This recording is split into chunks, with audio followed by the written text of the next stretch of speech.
હવે નજર કરીશું અન્ય સમાચારો પર। અમદાવાદ પ્લેન ક્રેશની ઘટના બાદ બેઠકોનો ધમધમાટ શરૂ થયો છે। સિવિલ હોસ્પિટલ ખાતે આરોગ્ય મંત્રી ઋષિકેશ પટેલની મહત્વપૂર્ણ બેઠક યોજાઈ। સીએમઓ ઉચ્ચ અધિકારીઓ પણ બેઠકમાં હાજર રહ્યા। મૃતદેહ પરિવારજનોને સોંપવામાં મુશ્કેલી ન પડે તે અંગે આ ચર્ચા કરવામાં આવી। અત્યાર સુધીમાં 8 મૃતદેહો પરિવારજનોને સોંપવામાં આવ્યા છે।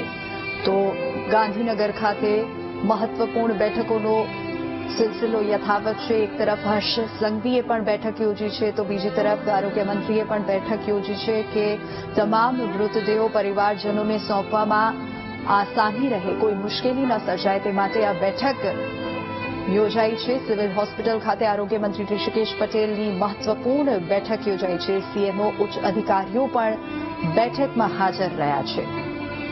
અમદાવાદમાં બેઠકોનો ધમધમાટ શરૂ છે।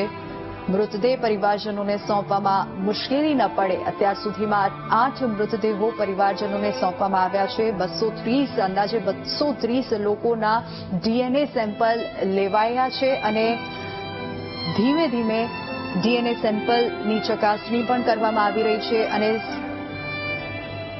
ઝીણવટ ભરી તપાસ પણ કરવામાં આવી રહી છે।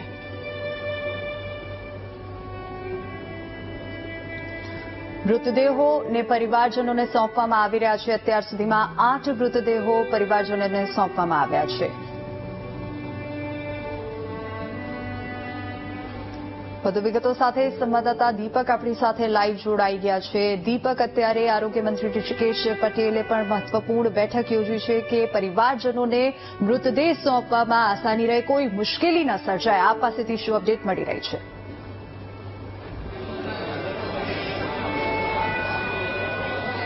જે પ્રકારે છેલ્લા 48 કલાકથી સેમ્પલ લેવાની દુર્ઘટના બન્યા બાદ જે ડીએનએ સેમ્પલ લેવાની કામગીરી શરૂ કરવામાં આવી હતી, અત્યાર સુધી 230 જેટલા જે લોકો છે તેમના ડીએનએ માટે સેમ્પલ લેવામાં આવ્યા છે અને હવે જે પ્રક્રિયા હાથ ધરવાની છે તે મૃતદેહો પરિવારજનને સોંપવા માટે।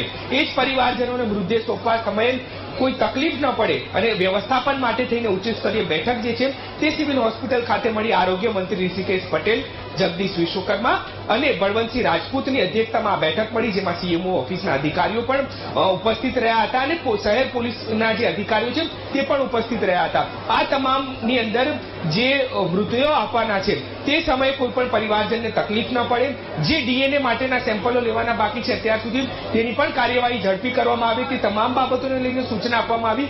લગભગ વાત કરવામાં આવી કે જેમના ગુરુવારે સેમ્પલ લેવામાં આવ્યા છે તેઓને આવતીકાલે સવારથી એટલે કે રવિવાર સવારથી જ ડેડ બોડી આપવા માટેની કાર્યવાહી જે છે તે શરૂ કરવામાં આવશે। અત્યાર સુધી પુષ્ટિ કરવામાં આવી છે કે 270 થી પણ વધારેના પીએમ થયા, તે તમામની ડેડ બોડી આપવા માટે થઈને પ્રક્રિયા જે છે તે પણ શરૂ કરવામાં આવવાની છે। એટલે કે આ પ્રક્રિયા વચ્ચે કોઈ પણ તકલીફ ન ઊભી થાય, વ્યવસ્થાપન થઈ રહ્યા અને તમામ બાબતોનું ધ્યાન રાખવામાં આવે તે માટે થઈને આ બેઠક જે છે તે મળી હતી અને બેઠકની અંદર તમામ અધિકારીઓને એ સૂચના પણ આપવામાં આવી છે કે જે ડીએનએ સેમ્પલ માટેના બાકી છે, જેમના સ્વજનો પરિવારજનો જે છે તે વિદેશથી આવવાના બાકી છે, તેમના પણ આજ મોડી રાત સુધી સેમ્પલો લેવાની કામગીરી જે છે તે શરૂ રાખવામાં આવશે અને જેમના ગુરુવારે સેમ્પલ લેવાયા તેમને આવતીકાલ સવારથી ડેડ બોડી આપવાની શરૂ થશે અને એ જ વ્યવસ્થાપન માટે થઈને આ બેઠક જે છે તે યોજવામાં આવી હતી। વિની જી દીપક, આભાર સમગ્ર માહિતી બદલ।